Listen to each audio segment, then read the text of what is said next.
Inaasang mas saigting pa ang pagpapatupad ng seguridad ng mga otoridad para sa isang mapayapa at ligtas na bagong Pilipinas. Ito ay matapos sa aprubahan ni Pangulong Bongbong Marcos sa National Security Strategy 2024 na ayon kay National Security Advisor Eduardo Año ay isang paraan para maprotektahan ng pangarap at kinabukasan ng bawat pamilyang Pilipino. Si Patrick De Jesus sa sentro ng balita.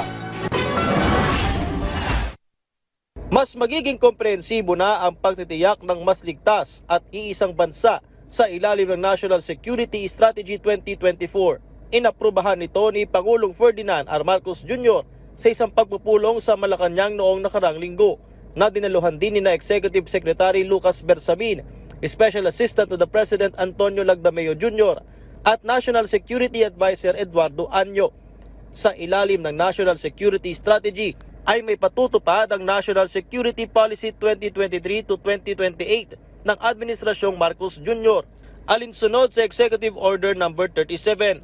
Nakalatag sa National Security Strategy ang 53 strategic direction at halos 400 hakbang para sa pagprotekta sa soberanya ng Pilipinas, pagsusulong ng kapakanan ng bawat Pilipino at pagpapatatag sa kapayapaan at pagkakaisa. Nakatuon naman ang National Security Strategy sa 4 na key areas at kabilang dito ang mas epektibong paggamit sa mga instrumento ng diplomasiya at depensa at pagsusulong ng kaunlaran sa pamagitan ng economic resilience at legislative support. Sa panig ng Pangulo, binigyang diin niya ang kahalagaan ng pagkakabuo sa NSS at umaasa siya na ang dokumentong ito ay magsisilbing gabay ng Pilipinas para harapin ang mga makabagong hamon, kasabay ng pagtitiyak na makikinabang naman dito ang bawat Pilipino.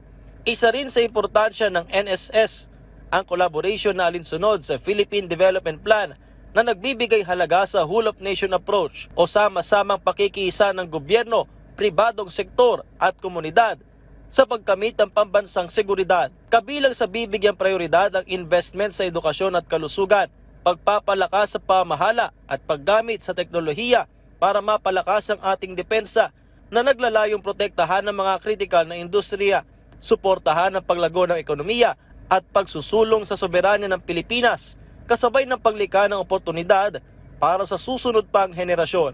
Patrick De Jesus para sa Pambansang TV sa Bagong Pilipinas.